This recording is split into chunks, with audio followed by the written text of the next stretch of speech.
Reestreia amanhã no Canal Viva uma das novelas que há muito tempo o público que é fã do canal pedia. Sim, eu estou falando do remake de Selva de Pedra de 1986.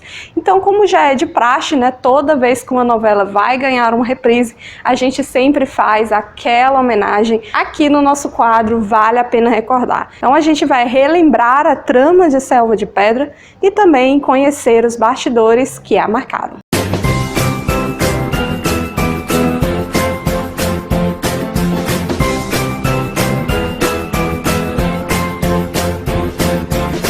No início de 1986, a TV Globo ainda estava angariando os loiros de Vitória com os altos índices da novela Roque Santeiro, que foi uma febre no ano anterior, de 1985.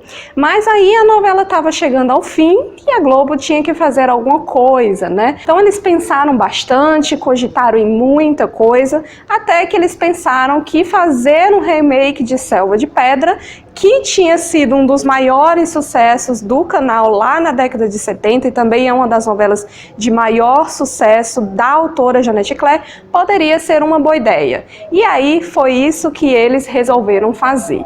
Em 1986 começa então a ser produzido o que seria a refilmagem da trama de Selva de Pedra, que seria uma grande aposta para o Canal Globo, né? E que seria uma super produção que não poderia baixar o nível de jeito nenhum. Tinha que ou superar os níveis de Roque Santeiro, que era muito difícil, ou então manter-se ali na média conquistada pela novela anterior. Ficou então a cargo da Regina Braga, fazendo uma boa adaptação, mantendo praticamente toda a história original ali presente, mas fazendo aquelas adaptações necessárias, né? Deixando a trama um pouquinho mais moderna e bem mais a cara da sociedade e dos anos 80, que era a década em que a novela seria exibida agora. Mas a história original é a mesma, né? Contando a saga do Cristiano Vilhena, que é pobre, filho de um evangélico, Sebastião Vilhena,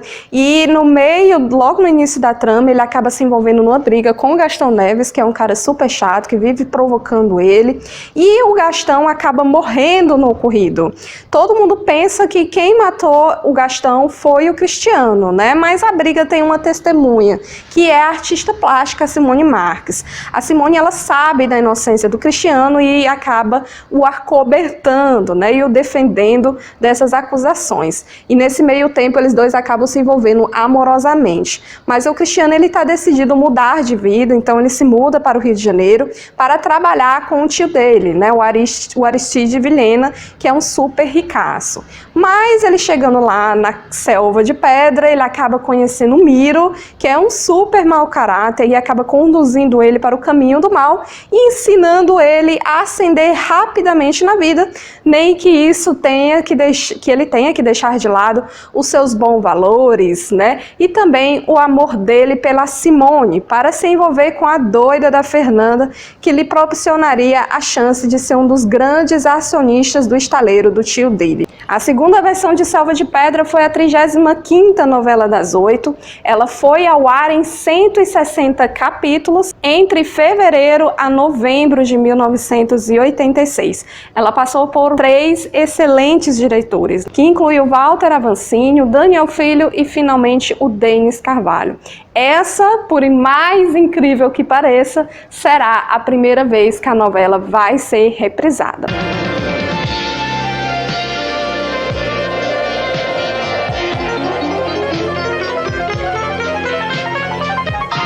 Tanto a versão original quanto o remake, é lógico, né, foram inspirados em um livro chamado Uma Tragédia Americana, que foi publicado em 1925. Essa história era tão popular que acabou rendendo 2 versões para o cinema. A primeira em 1931, com o mesmo nome, né, Uma Tragédia Americana, e a segunda em 1951, com o nome Um Lugar ao Sol. E acabou inspirando não só a Janete Claire para escrever a trama lá de Selva de Pedra, como também inspirou inspirou Manel Carlos para escrever a série lá para Manchete, Viver a Vida, que não tem nada a ver com a novela de 2009, tá? Como eu disse para vocês lá no início do vídeo, né, foram cogitadas várias tramas para substituir Roque Santeiro, né? E como eles já estavam muito preocupados com isso, né, porque tinha que ser uma super produção, uma super novela que emplacasse ou igualasse com Roque Santeiro, então houve muita conversação a respeito de qual seria a substituta, e não poderia ser qualquer uma, então eles pesquisaram bastante. Acontece que o tempo estava ficando muito curto, né, então acabaram que eles escolheram o remake de Selva de Pedra, mas antes, né, dessa grande aposta na Janete Claire, eles já tinham cogitado numa sinopse da Glória Pérez, que mais tarde, 4 anos depois, daria origem à novela Barriga de Aluguel, que foi exibida no horário das 6. Uma história super impactante, super polêmica, que poderia sim dar uma boa trama das 8, por que não, né? A gente não sabe o motivo pela qual a sinopse foi rejeitada inicialmente, mas que depois ela ganharia o seu lugar ao sol, que esse ano, se Deus quiser, a gente fala totalmente aqui no Vale a Pena Recordar sobre Barriga de Aluguel, tá? Aguardem. Mas não foi só a Glória Pérez que ia ganhar a chance no horário nobre, não. Acontece que Cambalacho, né, a novela que iria ser para o horário das 7, que ainda não tinha estreado, iria para ser colocada no horário nobre, né, das 8. Só que aí o autor não quis, né, não vamos fazer isso, porque se for para o horário das 8, eu vou ter que perder o meu tom cômico, né, porque o tom cômico é característico do horário das 7. Então ele não quis essa promoção e acabou mesmo que foi Selva de Pedra sendo a escolhida. E, gente, eu vou contar para vocês que logo no início da novela já tivemos muitas turbulências no bastidores e muitos troca-trocas. Eu disse para vocês lá no início que a novela tinha sido dirigida por 3 diretores, né? Isso foi totalmente verdade. Inicialmente o Walter Avancini iria tomar frente do projeto, né? Ele chegou a dirigir 20 capítulos da novela, mas acabou se afastando e entrando no lugar dele o Daniel Filho. Mas, por fim, já não era mais o Daniel Filho, e sim o Denis Carvalho. Cada um desses diretores deixou a marca deles lá na construção e na direção da trama da novela. E eles deixaram a marca deles logo na escalação do elenco, né? Todos eles tinham uma opinião diferente com relação a que atores interpretariam cada papel. O Walter Avancini tinha muita vontade que a Silvia Bandeira interpretasse o papel de Laura, tanto que a chamou. Só que quando ele saiu da produção, Daniel Filho queria que a Maria Zilda interpretasse a Laura. E com certeza colocou ela lá no lugar da Silvia Bandeira. Acontece que a treta ficou meio complicada, né, porque a Silvia Bandeira já tinha se preparado para o papel, já tinha gravado algumas cenas e do nada ela foi substituída pela Maria Zilda, para vocês verem como a coisa não foi tão legal. Até hoje a Silvia Bandeira fala sobre isso, mas ela vê que é águas passadas, né, que já superou todos esses acontecimentos. Mas ainda as expectativas estavam altíssimas com relação a quem interpretaria, é claro, a protagonista, né, a Simone, que antes, na primeira versão, tinha sido interpretado pela Regina Duarte. Mas muitas atrizes foram pensadas, né, para interpretar esse papel. Primeiro, eles pensaram na Lucélia Santos, só que a Lucélia Santos acabou indo para Ser a Moça, né, que era a novela do horário das 6, que ia ser exibida logo depois da estreia de Selva de Pedra. Pensaram também na Glória Pires, né, que estava em ascensão, mas aí eles acabaram apostando na Fernanda Torres. A Fernanda, ela vinha se destacando muito no cinema, principalmente fazendo filmes renomadíssimos lá fora, inclusive ela ganhou até o prêmio lá em Cannes, né? Então ela acabou sendo vista com bons olhos pela produção da Globo e acabou sendo escolhida. Só que logo de cara eles perceberam que a escolha não tinha sido tão bem feita assim, porque a Fernanda não estava no tom da personagem. Primeiro porque a atriz Fernanda Torres não se sentia muito à vontade no papel, então ela acabava fazendo coisas que não ficava legal em cena e também ela não conseguia acompanhar os 2 outros atores de peso que estavam ali junto com ela, que eram o Tony Ramos e a Cristiane Torlone, que tinha sido escalada para viver o papel de Fernanda, que foi um grande destaque, né? Então, por causa disso, né, porque ela era jovem demais, que ela era baixinha, porque ela não tinha química com o Tony Ramos, acabou que ela foi engolida por eles dois, principalmente pela personagem da Fernanda, né, a personagem da Cristiane Torlone, que acabou sendo muito mais amada do que a Simone. Inclusive, lá no vídeo que eu fiz dos personagens mais chatos, né, das novelas, me disseram nos comentários que odiavam a Simone de Selva de Pedra, né? Eu não posso opinar sobre isso porque eu vou acompanhar a novela agora, mas o pessoal critica pra caramba, né? Diz que ela é completamente chata, completamente inocente e acaba tomando decisões estúpidas, mas, gente, a Fernanda não tem nada a ver com isso, apenas não era o papel certo pra ela, né? Inclusive, ela ficou com tanto trauma, né, que ela acabou nunca mais fazendo novelas inteiras, né, apenas participações. Mas eu acredito que hoje já seja águas passadas, que ela já tenha também superado este acontecimento, né, mas não foi tão ruim assim, né, gente, ela foi protagonista, então nunca vai deixar de ser um marco na carreira dela. Para vocês terem uma ideia, como a produção estava completamente atrasada, né, que eles tiveram que realocar todos os cenários de Quina pra Lua, que era a novela das 6, que estava sendo exibida na época, para os estúdios da Herbert Richards, né, e acabaram ficando com o estúdio anterior da novela para fazer os cenários de Selva de Pedra, para que a novela não se atrasasse ainda mais. Mas acontece que com esse troca-troca de diretores que teve, a novela acabou fatalmente sendo atrasada, né? Ela era para estrear em janeiro e acabou indo ao ar somente em fevereiro. Inicialmente, quem iria interpretar o papel de Miro, né, lá na segunda versão de Selva de Pedra, foi o Ney Latorraca, só que ele não aceitou o convite para o papel e acabou que o Miguel Falabella foi escalado. Acontece que o Walter Avancini disse logo para ele: eu não quero que você interprete o Miro versão Carlos Vereza, né, que tinha interpretado o personagem na versão original.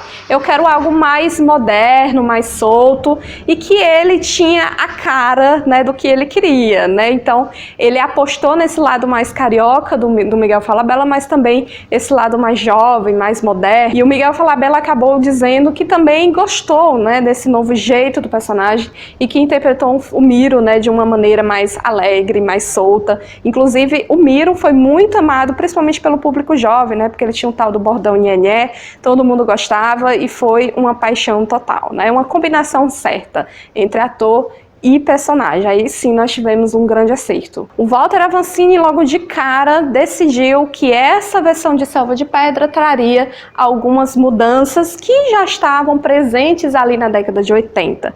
Principalmente no comportamento feminino. Ele queria algo mais ousado, sem nem pensar no que a censura ia fazer, né, ia dizer a respeito disso. Ele começou a induzir, né, que a personagem da Fernanda tinha uma certa paixão pela cunhada dela, e aí as duas tinham meio que um romance platônico. Inclusive até a música da Zizi Posse, né, Perigo, foi inspirada nisso. Mas não passou despercebido não, né? Todo mundo entendeu o recado, inclusive a censura caiu em cima, impedindo que isso fosse para frente. Muitas cenas e diálogos delas fossem completamente cortados, mas não foi só também a censura que caiu em cima, não, tá? O público também, que é bastante conservador, não gostou, então a Globo acabou mesmo que tendo que reformular essas cenas. Mas um grande destaque mesmo da novela é a abertura, né? Feita, claro, pelo mago das aberturas, o Hans Donner. Ele pensou em como que ele faria, né, uma abertura. Ele queria que fosse diferente da original, que fosse mais moderna. Então ele pensou em tirar prédios, né, porque Selva de Pedra lembra cidade grande, saindo, né, do solo arenoso. E aí, como é que ele ia fazer isso? Então ele pensou em fazer e ele fez, né? Todos aqueles prédios da abertura, na verdade, são prédios prédios feitos em maquetes, tá? Em tamanho bem menor, bem reduzido, que parece enorme na abertura, mas não é. E todo esse prédio é revestido por espelhos, né? E lá na abertura ele passa o rosto, né, dos protagonistas da novela, dos antagonistas, e ainda faz até um mexão dos relógios Champion, tá? Mas o máximo mesmo é que essa maquete, quando é vista de cima, dá para formar o rosto do Tony Ramos, né? Que foi sensacional. Teve também alguns efeitos especiais, né, que eram muita novidade para a época e deixou a abertura sensacional. Selva de Pedra, para quem não sabe, foi o único remake feito para o horário nobre. Depois dela, nada foi produzido, né? Nenhum remake foi para o horário das 8, só para o horário das 6 e o horário das 7. Mas, e aí? Selva de Pedra deu ou não certo no horário nobre, né? Muitas pessoas discutem, perguntam sobre isso. Na verdade, a novela já começou com um piano nas costas, né? Com muitas responsabilidades, muitas expectativas, e isso acaba quebrando muito o ritmo na hora da gravação, na hora de planejar a novela, porque as pessoas botam muita expectativa e todo mundo fica com aquela pressão na cabeça, né? Nós temos que ser melhor, nós temos que fazer melhor, e acaba atrapalhando o ritmo das coisas. Mas a trama de Selva de Pedra, apesar de ter dado muito certo na década de 70, ela era muito frágil, né? E muito fraca para alcançar ou superar o sucesso que foi Rock Santeiro, né? Muita gente que assistiu a novela diz muito isso, né? Que não era tão impactante assim, né? Com relação a outras tramas que foram exibidas ali no horário, apesar de ser muito bem escrita. Ainda teve outro problema, né? A concorrência com as novelas da emissora, mas não no mesmo horário, né? Em horários anteriores. Primeiro com a novela das 6 e a Moça, que foi um dos grandes sucessos da década de 80 no horário das 6, e também em seguida com as duas tramas da 7, né? Tanto Tititi como Cambalache fizeram muito sucesso e muitas vezes chegaram a superar em números a audiência de Selva de Pedra. Mas e aí? Ela terminou em baixa? Não, pelo contrário, né? A novela não superou os índices de audiência de Rock Santeiro, mas ficou ali dentro da meta estabelecida. E agora vamos falar de trilha sonora, né? Todas as duas trilhas são maravilhosas, né? Porque se tem uma coisa maravilhosa dessa novela é com certeza as suas duas trilhas. Principalmente a Internacional, que vocês sabem que eu amo de paixão essa trilha, é uma das minhas preferidas sempre. As duas traziam excelentes seleções musicais, muita música de hit mesmo de rádio, e que muitas delas acabaram fazendo muito impacto dentro da novela e até tocando mais do que excessivamente dentro ali das rádios, né? Todo mundo ouvia, principalmente o Perigo, né, lá da trilha nacional, né, que tocou tanto que a própria Zizi Posse disse que estava cansada, né, de escutar aquela música, para vocês verem como ela foi muito marcante daquele ano de 86. A trilha nacional também traz outros destaques, como Mate-me Depressa, cantado pela Marina Lima, e Tudo Bem, cantado pelo Lulu Santos. Muitos até dizem, né, que as duas trilhas elas têm um caráter muito jovem, até jovem demais para a trama de Selva de Pedra, mas agradou. A trilha internacional foi ainda mais impactante do que a nacional.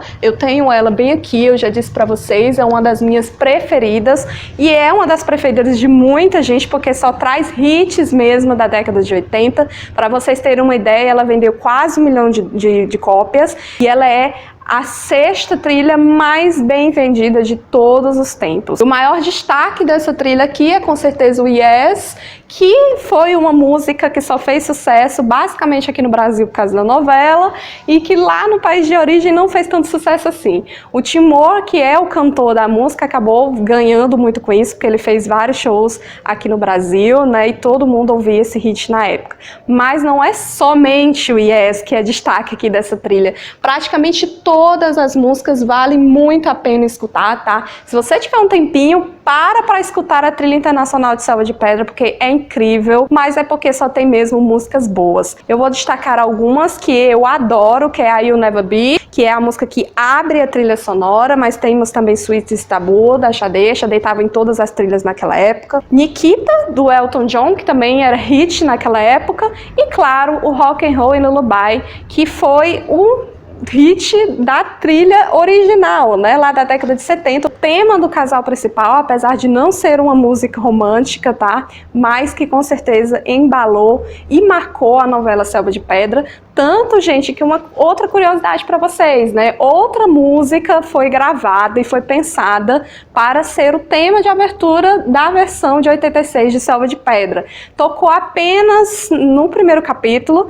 porque o Boni queria que fosse uma música que se diferenciasse da trama original. E aí, quando ele viu o capítulo, quando foi ao ar, ele achou que não dava, né? Era Rock and Roll e Lullaby, que era mesmo o tema marcante da novela. E aí ele pediu para que fizesse uma versão instrumental que tocasse todos os dias ali na abertura, e acabou que essa música virou mesmo marca registrada de Selva de Pedra. Trilha incrível, vale a pena você escutar, tá bom?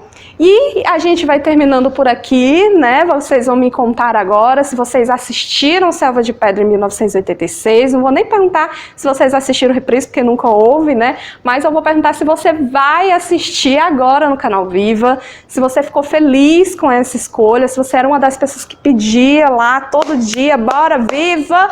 E me conta tudo aí, tá bom? As suas lembranças, o que é que você acha das trilhas sonoras, vamos conversar sobre Selva de Pedra, tá bom? Eu vou assistir, tá? E estou achando estranhíssimo ela começar numa quinta-feira, mas tudo bem, né? Vamos lá, vamos assistir. Não sei como é que eu vou administrar o meu tempo para assistir tanta novela boa que vem por aí, mas vai dar certo. Também não deixe de dar o seu like nesse vídeo, né? Porque é super importante, é um apoio que você me dá. Divulga esse vídeo para outras pessoas e acaba divulgando o canal também, tá bom? Me ajuda a crescer. E se você gostou dos outros vídeos daqui, não se esqueça de se inscrever no canal, apertar as notificações, porque o YouTube vai te notificar toda vez que sair coisa nova por aqui, tá bom? Compartilha esse vídeo com seus amigos.